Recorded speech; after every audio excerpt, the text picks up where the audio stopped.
Good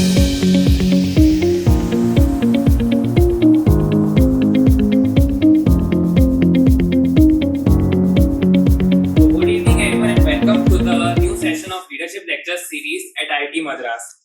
We are honored to welcome Mr. Puneet Kumar, the Managing Director at Venture Capital, an IITM and Stanford GSB alumnus. Mr. Puneet began his career with McKinsey in US and Shell globally before moving into venture investing.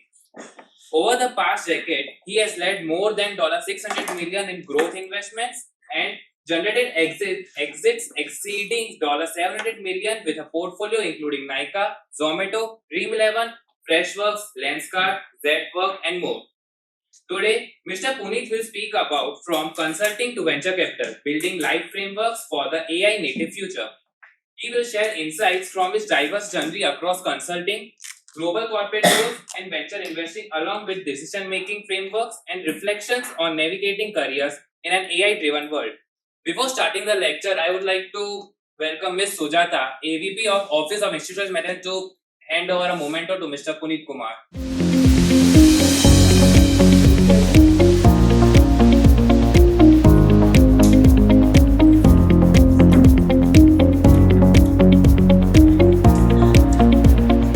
So, thank you, ma'am, Sujata, ma'am. So, please join me with warmly welcoming Mr. Puneet Kumar.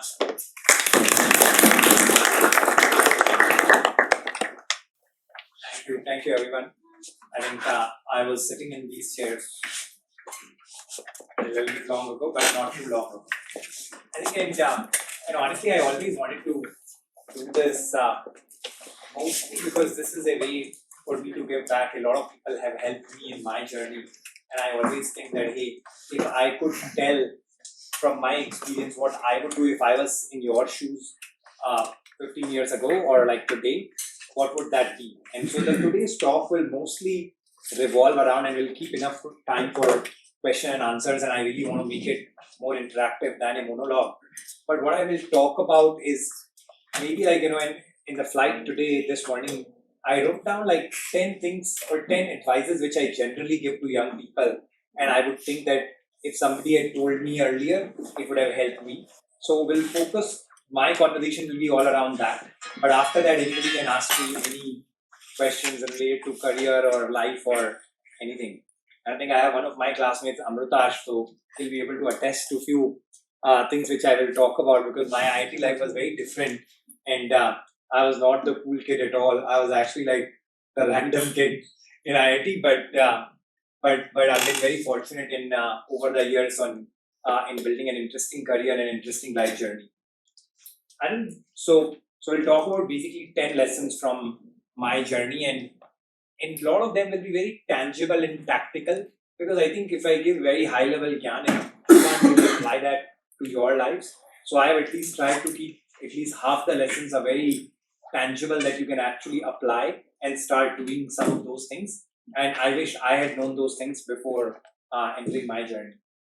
And the first one I'll start with is actually like impossible is nothing, right? And this is like a very sort of, this to me is like the core of my journey. And this picture is actually like my interview day at IIT. So I was the best dressed, in my life at IIT. And that's the picture 13 years later. And I feel like the kid I was in IIT to how I grew up, I think I became better and better over time. And rather than becoming older and older, I became wiser and even like looking better is one opinion. Yeah.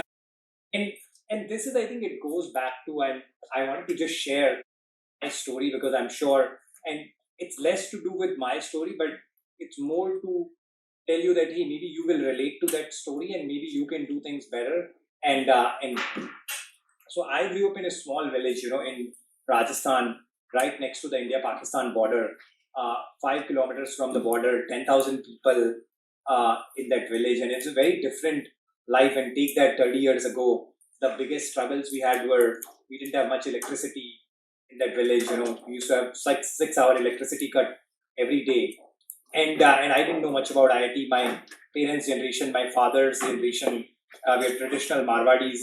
This side of the family is all 10th pass, 10th fail at best. My mom is a complete illiterate. And essentially, like in our household was all about like becoming shopkeepers, like the typical, like the kirana people, and we were in the business of selling pesticides and fertilizers to farmers, and my family has been in that business for 30-40 years already. It's just that my mom had this vision that she felt that we were two sons, and she didn't feel that there was need for both the sons to be in this village. And so I was chosen one actually to stay back with my family, and my older brother was the one who they wanted to send out. And and so after his 12th, and I don't know how many of you have seen Panchayat. There's this TV show. Like, think of that Panchayat setting just 30 years back, which means mobile phones are not there yet, internet is not there yet, and India is still struggling with very basic day-to-day problems. And versus today, I think we're all very privileged. I think we have a lot more exposure than what I had growing up. And in that moment, so my brother, so we all actually went to like the same government high school in this village. There's one school, everybody used to go to the same school. It was like literally next door to my house. I was like very like different setting of life. My brother went to Jaipur to study and and to build a business, while I was actually like spending most of my childhood in the shop. But it's just like how life turns out, and life has a different plan sometimes than what one imagines. And in my life, I think my father passed away when I was still in 8th grade. My brother ended up coming back to the village to take care of the business. And that's when, like, after a couple of years passed, my mom was like, hey, but I still don't want to keep both of you here in this village. So you should think of going out. And that's one thing led to another thing. In my 10th grade, I got decent marks in my Rajasthan board. So I chose non-medical, is what it was called in those days, which is maths. And I went on this path. I still did my 11th and 12th in this village in the Hindi medium school, and without zero exposure. And it's just that I got good grades in 12th, and then that's when my school teachers were like, "You should study for IIT," and that's when I first really heard about IIT and started sort of like learning about it. And then I took a drop year, went to the district headquarters, and studied for IIT. And honestly speaking, few months into that preparation, I was pretty clear that I was not getting in. It was like really hard. If I think about it even today, it gives me nightmares. And especially like the kinematics problems, the raindrops are falling on the windshield. I never got it. It's just like, it was beyond me at least. But my brother was like my force behind me, and he was like, what's the worst case outcome? The worst case is you just come back to the shop and you will run the shop. And hence I didn't have much to lose in that year. And I studied, and while I still think there were a lot more people who were smarter than me, but God has a plan for everybody, and there's something which I genuinely believe in. You have to, it's like, first principles of Gita, that, you have to do your job, and then life sort of takes you along. And I got into IIT, and it was like, I think it was a great miracle. But, and once I got into IIT, I'd never seen an engineer till then. But my brother was very clear that you should go to South, and you are going to IIT Madras. And with the one single reason that he was like, you don't know any English, and if you go to South, you'll be forced to learn English. So I actually came to IIT Madras not to learn much of engineering. I actually came here thinking I'll learn English and I'll figure out life from there. And that's how I landed in IIT. And I still remember I come here, and the first few months I realized that I was far behind most of the kids here in terms of physics, chemistry, maths. I think I was like not as smart as Amrutash was in those days for sure. He was like the cool kid. I was far behind in terms of like communication skills. Today I'm speaking to all of you, but when I came to IIT, like if you watch, I think Slumdog Millionaire or 12th Fail, and there's like some moments of those movies which I truly relate to my life. That's how I was. And thirdly, I had never done any extracurricular. Like the best I had done was kite flying, and I was irrelevant. People were going for NSO, whatever, NSS. I still remember in my first year, in IIT, everybody tells you things, that this is how you should do things. So I was always very enthused about things. That was one thing was true about me. So I go and give interviews for all these like volunteer positions for like Shastra, Sarang, and I got rejected from like I didn't, nobody even wanted to take me as a volunteer. I was like, wow, like, it was like, you come here and this is how life is. And, but the good thing, two, three things that were good were, I realized this very quickly that I was behind. And what it meant is, in life, it's a very important point you all have to think about your lives as you think. The first thing is actually internalizing the reality. Because once you know the reality, then you can actually work on it. And I knew my reality that if this is a race, I am standing somewhere at minus 50, and a lot of kids are standing between 0 to 30. And if I have to become relevant, I have to just run faster than others. The second good thing about IIT was a lot of kids who come here and actually think that they just have arrived already in life and they don't want to do anything, which means that actually the competition becomes a little bit shallower. That there is like 30% of the class, at least in those days, used to come, not go to classes, not do anything. They just like came in and they're like, hey, we have arrived, we came to IIT. And I think their biggest achievement in life ends up actually remaining coming to IIT. And I was not that. I had a chip on the shoulder. I was the first one from my village to come here. And my Marwadi family thought if you go to IIT, you will become like a millionaire, the moment you graduate. Because for them, it was like such a big achievement. And a big achievement for a Marwadi family translates into money. And that's pretty much it. And so that's how life was. I still remember we used to live in Saryu hostel and we had a hostel library. And a bunch of my smarter classmates told me that hey, if you want to learn English, you should read English books. And so I went to the hostel library and picked up the smallest book possible. And as a growing up child, I liked Champak. I don't know if you guys know what Champak is, but Champak was like a book around animals in Hindi back in the day in India. And so I picked up this book called Animal Farm. And I take that book back to my room, and it's like a really small book, and I thought this is a big start for me. And I could not go past like 5-6 pages, and 2 years went by, and without reading any book or anything. And but yeah, so my name of the game in IIT was actually like putting fight. You just basically say, get up every day, go to every class, and try to just work harder than others, and that's how you get ahead in life if you're not as privileged that you're just like smart or if your starting point is very high. And that's what worked for me. I think those 5 years went by, and I feel very proud in the end that when I was in my final year and I got that McKinsey shortlist, I was like, wow, like where I came from, making it to that McKinsey shortlist itself was like making it in life, because it was like they used to shortlist like the top 20 people in all round performance. And Amritash is saying that. I didn't get. Yeah, Just the slope of the curve. But yeah, to me that was like making it right, and in those days I think I felt very fortunate then that hey, like wow, like I've come so far and I'm getting ahead in this race. I still remember I was in the final four in McKinsey, and after I didn't get in McKinsey, but the director gave me a very profound feedback, and what he told me was essentially that he was like, hey, think of yourself as like you have a lot of raw horsepower, but when you came to IIT, you were like a coal.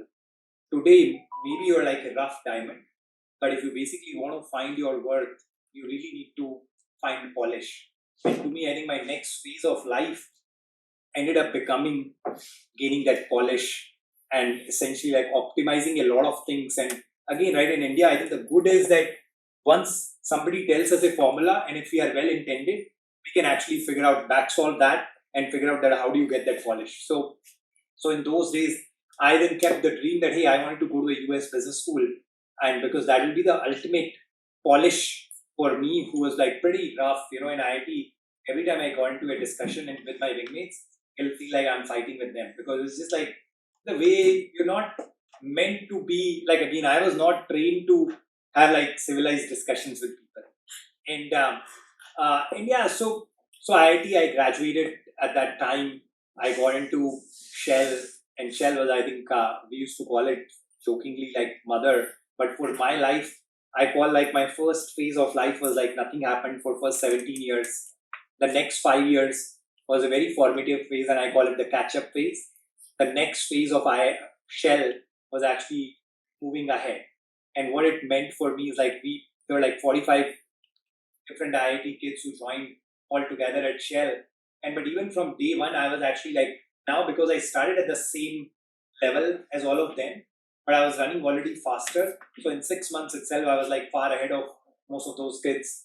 And I had a really great time. I graduated, although at the time when global financial crisis was happening. This was 2008 when Lehman Brothers went bankrupt and a lot of interesting things were happening in the world. But my life was going actually very well at that time. Shell was a great place, gave me exposure, went to Qatar for 2 years, went to Malaysia, Brunei for a year, spent a bunch of time in Bangalore. During those times, I was always excited to learn things. So I did my CFA, all three levels. I was helping a guy build a startup, and during IIT, because that was one thing that happened, and we were fortunate that internet happened right in front of us. When we came to IIT in first year, internet was not there in hostels. And second year is when internet came to hostels. Third year is when Orkut launched and people started finding girlfriends on Orkut. Dragging percentage went down in IIT like this. And it was just like very interesting times to be living in. And I was always excited to think that, okay, if I could build a business using internet as a flywheel, but I was still like pretty early days of internet. So I worked at Shell for 4 years, and that was the time when I was building my profile. Some of my friends had started to go to HBS, and I thought, okay, while my dream school is Stanford, I know how to, like, again, the playbook, right? I had the playbook for HBS, and I thought, let me just optimize for all those things. But the biggest bottleneck for me was GMAT. Like, as you realize, like, by now I'd learned spoken English, but written English sentence correction still used to give me nightmares. I wrote a blog at that time, GMAT phobia, because I was just like, I just didn't want to study because I knew that I will not be able to do it. But life again has a plan. There was a fellowship called Reliance Dhirubhai Ambani Fellowship in those days, which used to be a fellowship for Stanford, but they used to sponsor GMAT for 50 students or 50 kids. And so I was like, hey, they'll give me 15,000 rupees. Let me take a free GMAT test on their expense. And so I applied for that, was in the top 50. They paid for my GMAT. I took the GMAT last day. I could delay as much as I could. And I took the GMAT, and the most elated feeling in my life ever was actually that GMAT score. When I saw that on screen, I felt there is a software glitch, but I just wanted to run away from that center. I was like, hey, give me the printout and I'm out of here. And the most, like, in Hindi, there is like this saying, that palm jameen par nahi lag rahe hain. And that was the feeling. I came out of that center and I was like flying in the air because I knew that now, like, the world is my oyster and I'm going to US for business school. And how luck would have it to be part of this fellowship. Wanted to apply to Stanford in round one. I scrambled through my application within a week, applied to Stanford, and got in with this full fellowship to Stanford, and this was a very generous fellowship. They used to pay for everything, actually, 100% tuition, accommodation, living. Like, lot of my friends now, when I live in Bombay, say that you are one of the only people who has made money out of Reliance, and like, it's just, they should cut that part. But yeah, so I got into Stanford with this fellowship and decided to go to Stanford. During that time, I was always interested in investing. That's why I've done CFA. So I did a private equity internship in India. And for that internship, I reached out to like 100 people cold on LinkedIn, just thinking that somebody will adopt this kid.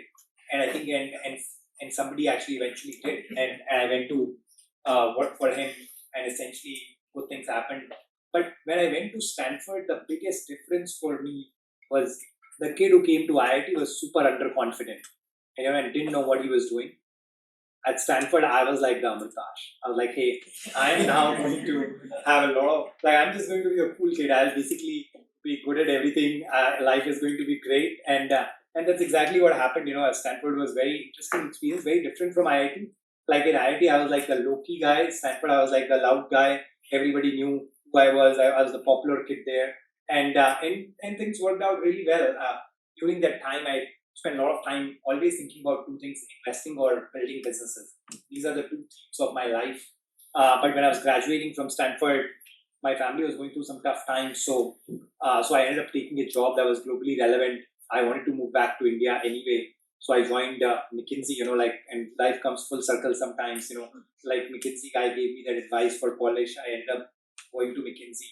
and it was great. McKinsey was like super fun for me, and that's one job I think is it trains you really well for life, but also if you like problem solving, it's like a fantastic job, and that's why the interviews are designed around case studies. And the interviews are designed to test that do you really enjoy problem solving or not. And I had cracked that playbook and went there. Had a great time there, but that's when how life changes. So I had a life changing event. My brother actually passed away in India, and that's why I accelerated my plans of moving back to India. In 2016, and Chennai always is like a big time, my story. So I took a project in McKinsey to come to India for 5 months. And then basically I knew that during that time I'll find my next thing. And that project was in Chennai. So I lived in ITC Chola and I realized that, wow, Chennai has completely changed. Like I couldn't recognize that I was living behind IIT, and I used to pass like IIT back gate, and I couldn't even recognize that. And I saw Chennai changing then. And I worked for 6 months in Chennai at that time, and that's when I entered investing formally. I'd done a lot of different small stints in investing, and I'm very fortunate to be part of an investing business because it's actually the most intellectually satisfying profession because you get paid to learn. Every day I learn new things. Every day you meet smart people who are much smarter than you. Every day you meet people who are more ambitious than you are, and it's a really great job. So I've been working in India investing for 9 years. I was part of the early stage ecosystem. In fact, funded a couple of IIT Madras startups in those days. Detect, Maximal, and few others I was pretty close to, and did a bunch of investments in early stage. But then 6.5 years ago is when I joined SteadView, where I am currently, and I've been doing growth investing in the Indian startup ecosystem. And I've invested in a lot of different startups, and I've learned a lot about what works, what doesn't work, and how should founders think about their own businesses. And that's what I do for. But that's, I think, in the end, what I want to leave you with is that where you start actually doesn't matter.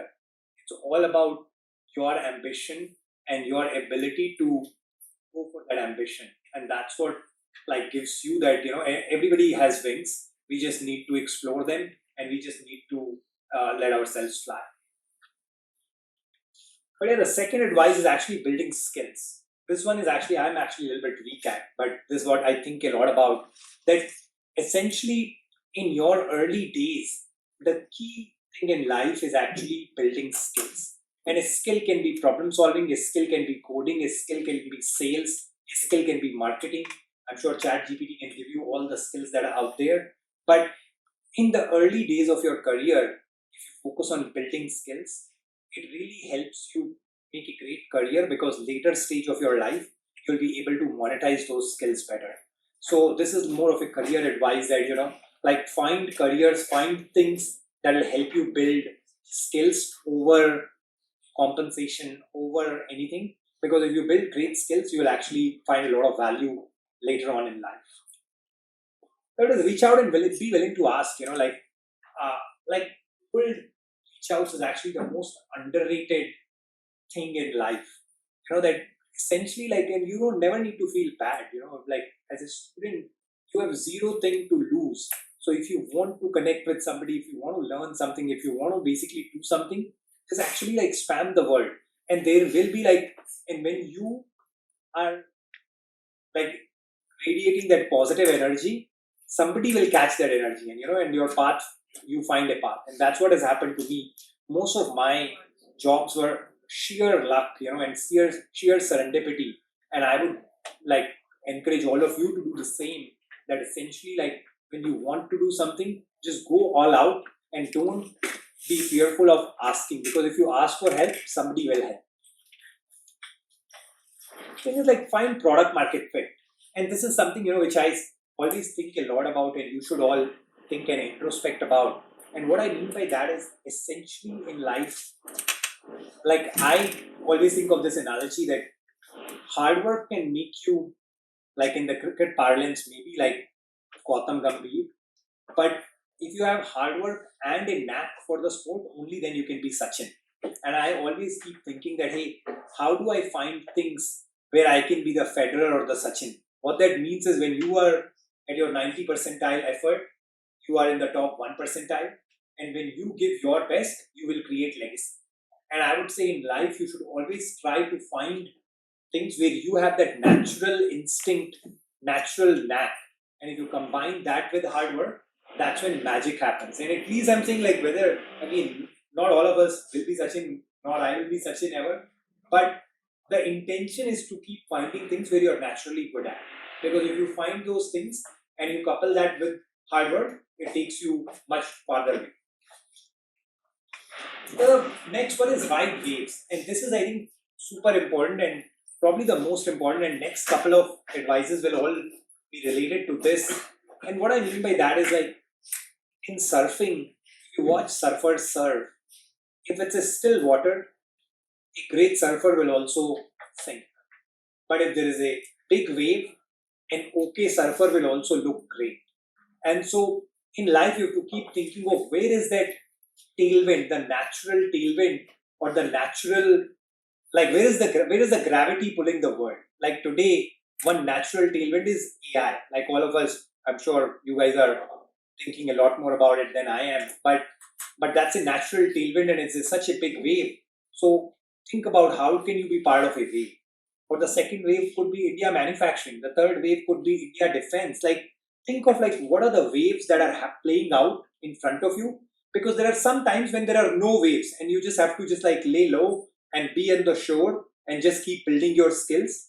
But if you build your skills, when the wave comes, you need to jump on that wave. So today you have to think that what are the waves that are playing out and what is the wave that you can be part of. Because if you are part of a wave, it's so much easier in your career than basically trying to like surf in still waters. And this is like, I think a lot about it. Like I remember when I was graduating from Stanford in 2014, there was actually no wave because the consumer internet wave had actually finished in US already. And B2B software was unclear that, okay, how large will it be? So I dabbled into crypto at that time. I invested in Bitcoin at $100, just thinking that, okay, this might be something again. So I would say that in your life, in your career, keep thinking about what is the wave and which of the waves. And at any point, there are some small waves, then there are some mega waves, and you can choose which wave you want to be part of depending on your interest and where you have a knack. The next one is create distribution. And this is a very underrated advice, and I think I'm gonna still call on Amrutash. Like he would actually attest to that. Is essentially like in life, one thing that is proprietary to all of us is like if we basically have a distribution, a following for ourselves, whether it's on Twitter, whether it's on LinkedIn, whether it's on some platform where you start to share your ideas because it helps you refine your own thinking, but also it helps you connect with the like-minded people. And I'm pretty confident that in next 10 years, this will become even more important that people will get hired because they were writing about AI on Twitter and somebody will be like, oh wow, this guy is so smart, he writes so well on AI that I should be hiring him versus like somebody who has a great resume. So this is like, and distribution is one of those things and followership is one of those things that everybody has to start from zero. Even you are like the CEO of a company, you still have to start from zero. On day one, you have 0 followers everywhere. But if you be thoughtful, and I see so many people in US doing really well and really good job, even I don't do good job of it. But I would say if I was young and had a lot of time, what I would do is like, if I was in IIT today, I would basically say that, okay, how do I become a Twitter influencer using my free time? And I'll write about AI, I'll write about India, I'll write about some interesting topic and create a niche following for myself.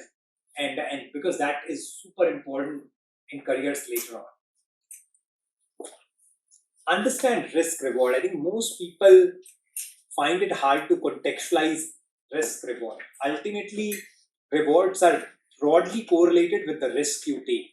So, on the spectrum of how risk taking you are, think of where you are in your life, how much risk can you take, and basically plan accordingly. Like, if I was to do this again, on day one, everybody should join a startup or work at a startup because, like, hey, you have zero downside as an early employee of a startup. You still get your salary, maybe a little bit less than the bulge bracket companies, but you get that experience. And if it works, you actually make a lot of wealth very early on in your life. So I would say that everybody should think in terms of risk reward and see what is the risk you're willing to take, because the rewards you get are sort of proportional to that. And if you be at it in a risky environment, it's a little bit like playing roulette, right? Like if you play roulette long enough, if you just keep betting on 33, 33, 33, one day the 33 number will come. So it's like you just have to be at it, and you have to be like a cockroach who basically is at it at something. Well, last but not the least is like learn the art of storytelling. I think it's a very underrated skill. I hope there is more exposure to kids in IIT now. But this is one skill I think we as in, and I'm going to classify like Indians as a whole, are like far behind than let's say where Americans are or other countries. Like I met people from different countries, and they were just like far more sophisticated in how they told stories, how they communicated their ideas, thoughts. Because whether you go to a job, whether you go to start your own company, whether you go in investing, ultimately you have to tell people a story. Stories sell much more than anything, and you have to basically think about like, and you have to really learn this skill, because it doesn't come naturally to a lot of people. Maybe there are 10% of you whom it comes naturally to you, but a lot of other people have to just put a lot of effort in learning the art of storytelling. I think, and the last two ones I reserved for AI, which I'm very like passionate about, become AI native. What that means is like I think of AI as like think of when computer was invented, there was a generation which basically now I call my generation, which is not AI native, but and who will resist this change and they'll never become AI native truly. But you are that generation who is actually now sort of coming out of college, just like how I came out of IIT with internet. You are that generation which is coming out of IIT with ChatGPT or all the LLMs. So think of like how can you use AI in anything you do, because fundamentally this will be the dividing force, just like how it was for my parents' generation of people who learned computers early on and people who did not learn computers. Similarly, this will be the divide between either you will become a 100x, because AI is going to make all of us 10 to 100x more productive. So either you can be on the front end of it and be that more productive person, or you'll be falling behind, and a lot of people will be like, okay, this guy doesn't know what he's doing and or she's doing, and you'll fall behind in career. And so this is like probably the most tactical thing I would say, that you should think of how many AI tools have you used so far, what can you do with AI, because this is like the most life-changing technology we will see in our generation. And the last is like build things, like this is the time to tinker around, like people call it vibe coding, vibe marketing, all kinds of things. But if I had all the time, I would be making apps all day using Lovable, using like a lot of AI products. I would be creating like an influencer, my own clone, who basically gives random shit yarn on Instagram using AI, and just like experiment, because until you experiment with the technology, you will never know what the true power of the technology is. But I think yeah, I've spoken enough. So thank you. But this is what I wanted to communicate. But happy to take any questions.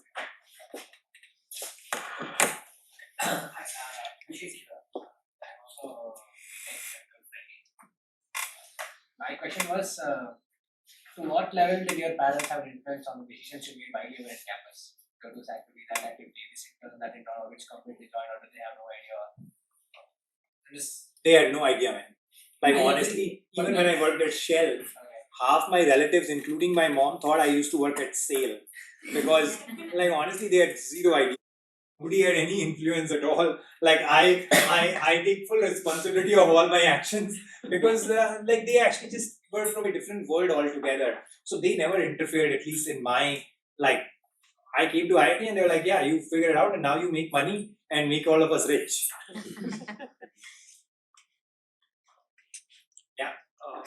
I think I heard something about when you found your knack in investing and investing in startups and going all that. So I just wanted to know how was the journey when you found yourself, okay, I'm really interested in the investing or the financial world, which is there available in the which is there in the corporate world, and like, did you get it after you graduated from IT, or did you get into it when you were in Stanford?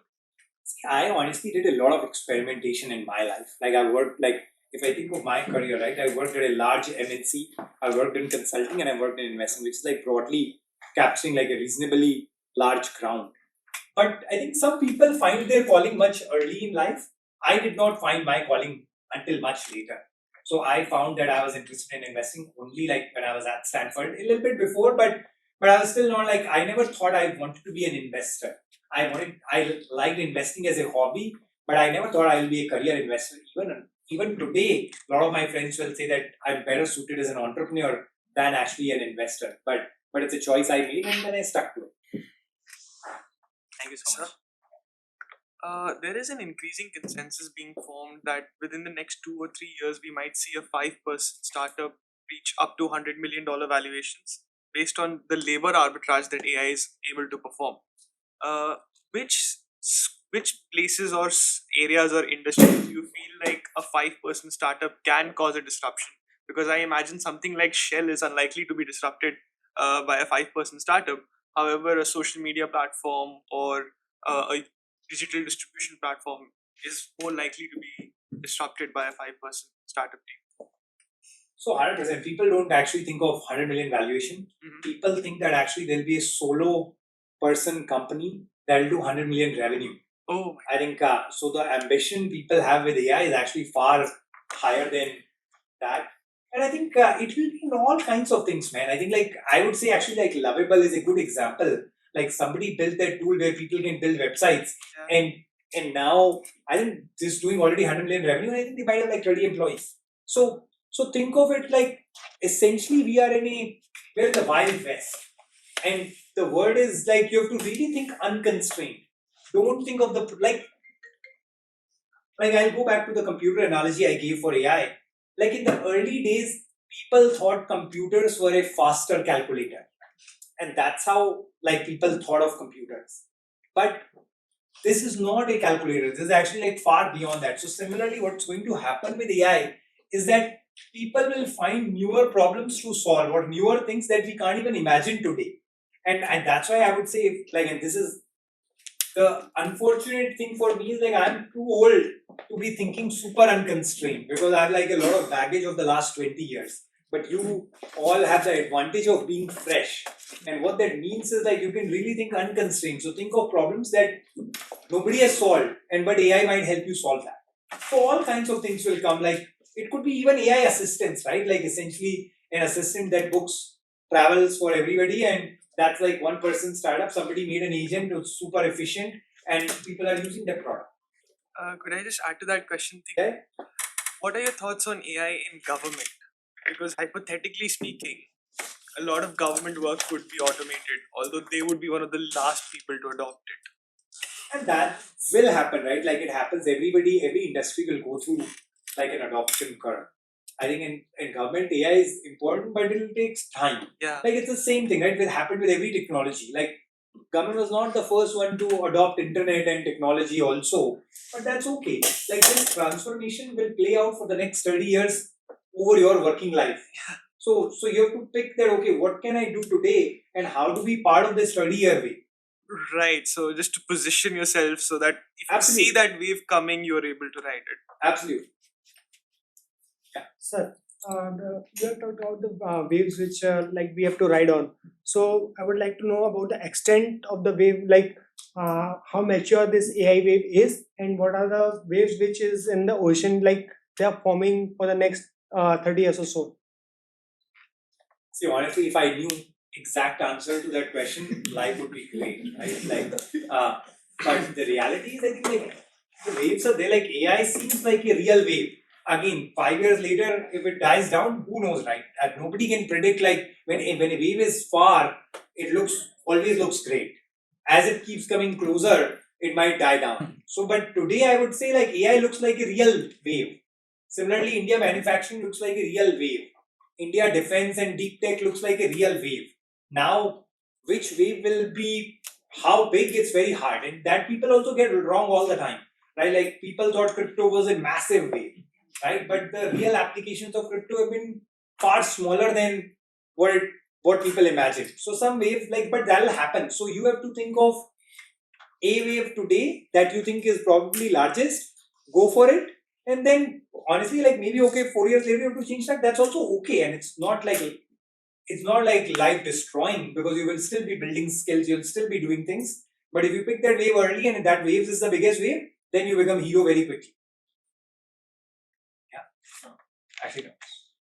Yeah, could you talk a bit more about learning the art of storytelling? I think it's like, from where I stand, I feel to learn that skill, you just need to keep position yourself in places and around people who are gonna be better storytellers than you.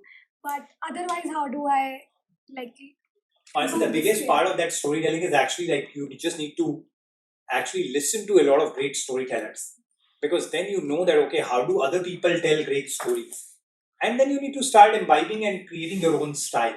And see, good part is I agree with you. Like when I was in IIT, the only way was like okay, it's class projects, you try and go on the stage and say. But now you can say okay, I'll start a YouTube channel about IIT life and basically bullshit on that, and that's also storytelling. So I'm saying there are a lot more avenues. You just need to be creative to say that okay, how do I improve on that, or find like 2 3 other people and say that okay, we'll do something interesting together. But again, I think it's like there's no silver bullet here. I think it's like best storytellers are a who have listened and read a lot of stories. Like I listen to a lot of podcasts just because it just gives me perspective on how other people talk, how other people think about ideas. And so I would consume a lot of content, and then I will create content and disseminate that. It could be disseminated in a class like this, but it could also be disseminated online. Yeah. Yeah. So you said that if you were given a formula or a playbook, you're very good at chasing it. I feel like that's so true for all of us even now. I mean, at least for me, if you give me a pathway and a goal, I'll probably be able to achieve it. But at the same time, to create more real like impact and disruption, and like you are probably interacting with so many founders every day. I would doubt that they also play by this formula and playbook. So how do you develop that instinct to experiment and completely be, again, like you were saying, unrestrained and unconstrained in your thoughts? So see, there are two things, right? One is like, okay, if I am taking inspiration from playbooks, will I write the next transformer paper and like create the next algorithm that creates better LLMs? Maybe not. But if I take the playbook, right, what would be my playbook today? My playbook is the last two advices I give, which is like become AI native, build an AI. That's the playbook. But it's like there are so many degrees of freedom to it that now you think unconstrained and basically say that okay, I will build an AI. What do I build is like your oyster. So it's not like I don't think playbook is the right word for it. It's like once somebody gives a direction, you can take that direction and run in that direction. So I think it's like for me, I think that direction comes from inspiration, and that's why I would recommend listening to a lot of thought leaders, right? And because that will give you that aha moment. Doesn't come like you're sleeping in your room and somehow the aha moment comes. The aha moment comes when you're actually interacting with some content, and that's when you're like, oh wow, I didn't think about this, and this is how I need to do. So I would say that it's not exactly like okay, you take a formula and you just like copy and paste it. It's like it's a direction, and once you have that direction, you have a lot of degrees of freedom to be creative, be innovative. So today I would say the playbook is build in AI. Now what to build, I don't have an answer. Like, and that you have to figure out. You spoke about the 5% company or just 1% company. Do you think more companies come like that? There will be a job shortage or unemployment situation in the market? Or I honestly, it's a great question, and this is one where I don't have a great answer because I worry a lot about that myself. I think is that what happens to. So the way I think of it is that for the last since industrial revolution, fundamentally, humans what has caused people to get ahead in life are two things. One is your brain horsepower, so your smartness, and the second is your hard work. Those are the two things that, like, if I was smarter and I worked hard and I got luckier, I went ahead of you. Or if you did those things, you went ahead of me. If you think of like 1,000 years back, it was actually the physical people, like people who were like physically strongest, basically always had a competitive advantage. For the last 100 years, people who had smartness, which is like they were stronger with their brain, had a competitive advantage. Now when AI actually makes like thinking commoditized, I don't know what happens. Like so we will move to a different frontier, but I think the world will go through like some chaos before we find like the next frontier. But again, these are more open-ended, and I also don't know. Because what I worry about is if it creates large enough unemployment or job shortage, it might put pressure on government to curb the development in this sector. That honestly, it's a little bit like once the gunpowder was invented, whether it was killing people or not, nuclear has been the only technology which people were able to curb for some extent. Like AI, it feels like to me, I think there's no, like it's a little bit like once you've let it open, it's like it's going to be very hard. But again, there's a good question. I think there's a book called The Next Wave by Next Wave, yeah, by basically one of the co-founders of DeepMind, and that guy has done a lot of thinking about like he has studied all different technology waves in the past and how they impacted society and how he thinks AI will impact. So there are like a lot of people again thinking about this topic, but there's no definitive answer. So, do you think in your lifetime or in ours, we'll see 1,000 or a 10,000 member team operate a $10 trillion economy?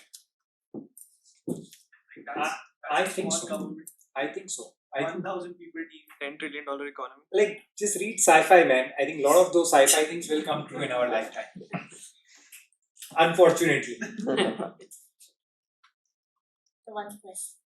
In your time, from what I heard in your background, you didn't have the parental pressure ki you have to do this, you have to do this. But nowadays, I think there's a lot more of that where parents, like, they know it and they've done it, so they want you to take a particular stream and they want you to put your effort there. So I feel the creativity there gets lost for the child. So it's more personal as a parent, how do I draw a balance? Adding on to that question, like you have well-intentioned but uninformed parents. And I also, the child is put at a, that Yeah, emotional under pressure by trauma. the parent. Parent ki, I didn't take, will I pass or will I succeed, will I be successful? So what's your advice there? I wish I had advice. We have a 5-month-old and we think a lot about this. My wife is pretty scared that I'm gonna put a lot of pressure on that child. So I think it's like so that there's no like I don't have a great answer. If I had kids who were like 15-year-old, then I might have had an answer. But right now I'm still going through that phase that I don't have an answer to that. But I would say honestly, like Let the child. yeah, let the child like that's it. There's no like better answer than that. Okay, sorry, just jumping back from parenting.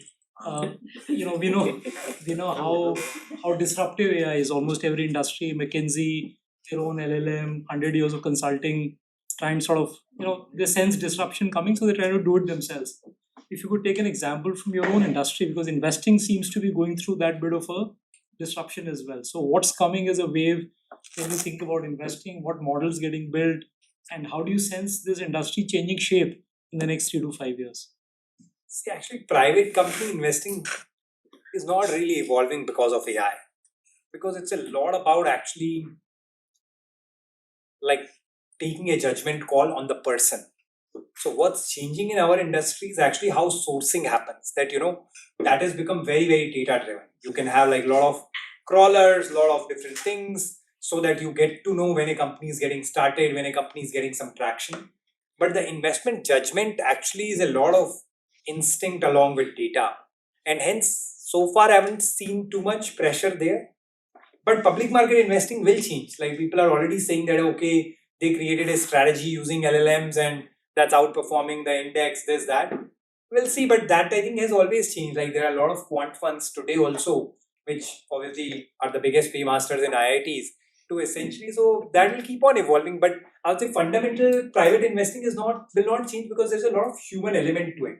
So until we basically start to have a world where all of us have a recording device, everything is recorded, and then I'm somehow parsing all my conversations with some person through that LLM and to figure out is this a good person or not, I think we're still a little bit further away.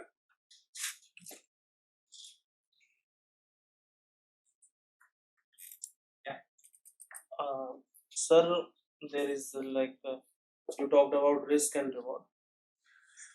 So risk is like real money you are going to put in whatever decision you are going to take, and it can go good or maybe it can go that simple rule Yeah. of the But risk is not just money, right? Risk is also time. You can time put a lot of and money.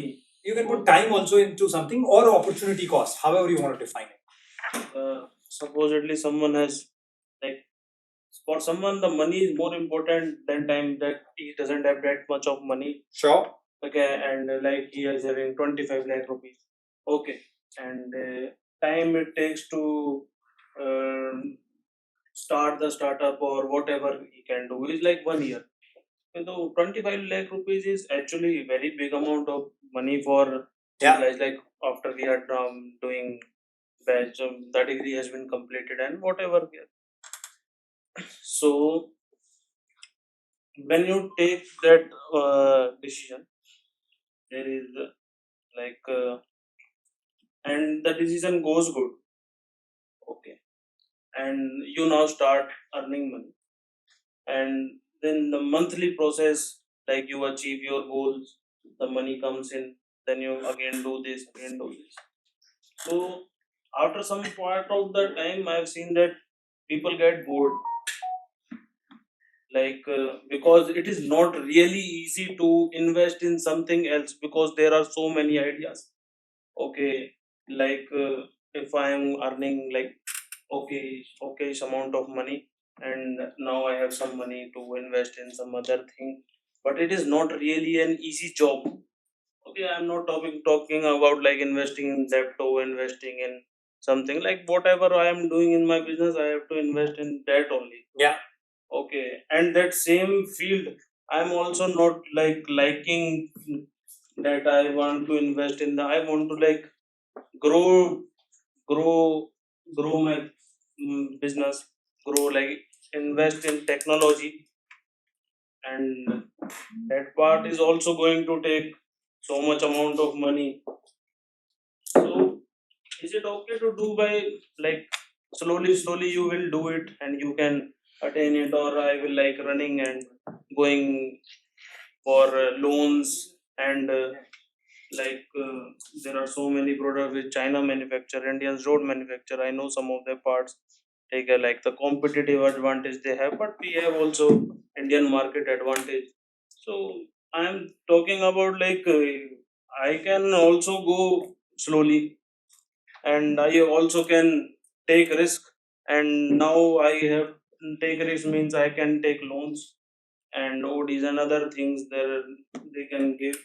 It is very easy nowadays, and then I will have to like more operative cost will come, more rents, more salaries, then actually and the product doesn't work. That's a very risky thing if you want to upgrade, or I should upgrade slowly. What I think in such situations, if you don't have personal safety net, I think it's okay to go slowly. I think one should risk the house. I think the key in life is actually don't die. If you basically don't die and you basically, then life is long. Like all of you will live 120 years, right? Maybe more. So there's like a lot of time for you to achieve a lot of things. So, guys, due to time constraint, we'll take one more question and then we'll wrap up this session. Let's take these two. Yeah, sure. Can I go first?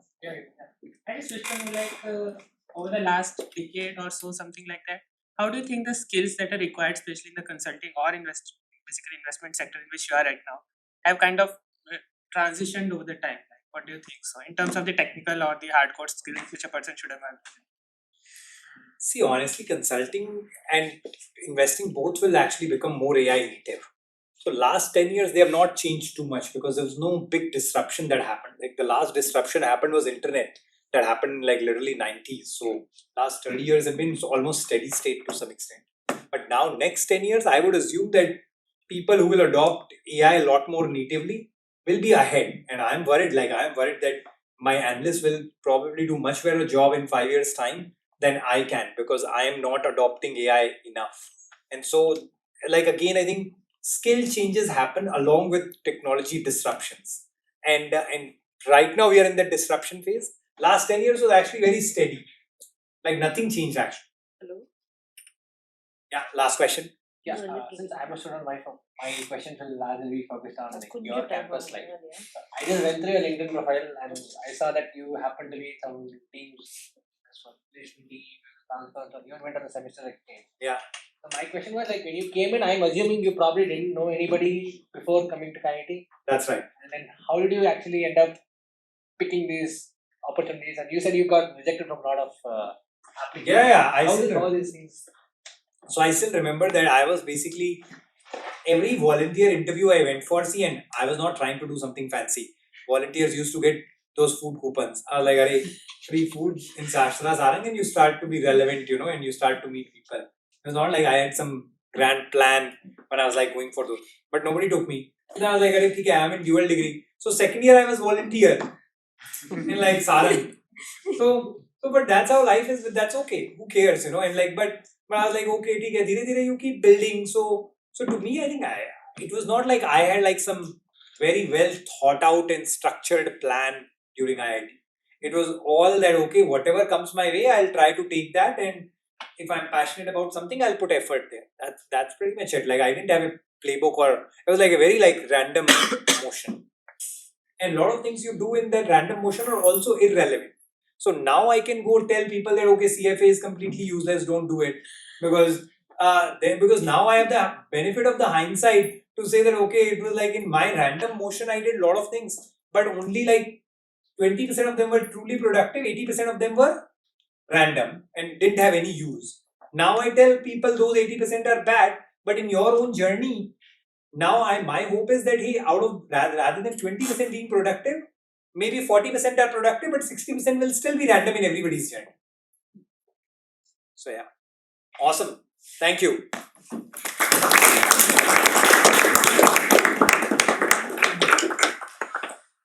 Thank you, Mr. Puneet, for such an insightful and inspiring talk. Your journey from consulting to venture capital and the frameworks you shared for navigating careers in the AI native future have given all of us a lot of us to think. We deeply appreciate the time and effort you took to connect with IIT Madras community today, and I'm sure the perspectives you have shared will guide many of us and move forward in our lives. So, on behalf of everyone present here, thank you once again for joining us and wish you continued success in all your endeavors. No, thank you. Thank you. Why don't you all take a picture?